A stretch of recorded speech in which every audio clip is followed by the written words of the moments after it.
the Education Minister has been defending this year's Leaving Cert grade inflation. Marks have been boosted by almost 8% this year to bring them in line with recent years. For more, let's go live now to our reporter Nicole Gernon, who's at the Holy Family Community School in Rathcoole in Dublin for us this lunchtime. Nicole, concerns have been raised over the grade inflation.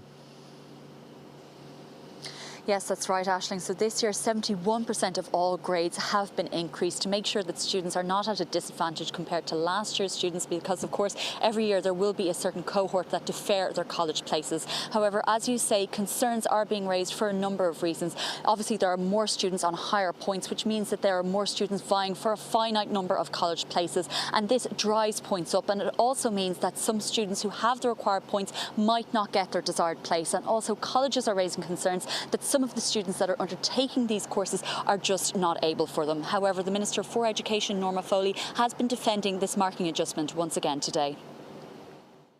They never sat the junior cycle exam. That's quite significant in terms of experience and preparedness for the final state exam in terms of leaving certificate. They also had to grapple quite significantly with a considerable degree of remote teaching and learning. So all of that had to be taken into consideration. And I did give a commitment to the class of 2023 that in aggregate the grade profile achieved this year would be similar to the grade profile of the previous year and the year before that. And next year's cohort will be adjudicated on the challenges that they had. Today is about the class of 2023.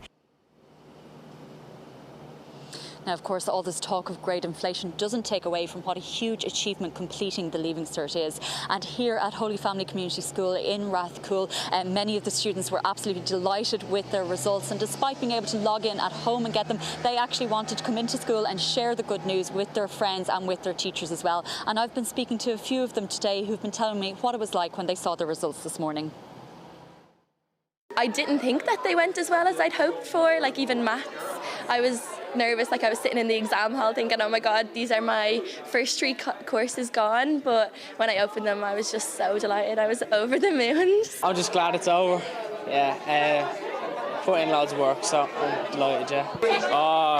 All nerves until I seen them. Straight onto the phone with Mum and telling her all about the results, but happy enough. I was straight to look at the maths result, I think like everyone else in the country, hoping that, maths went their way, and it did.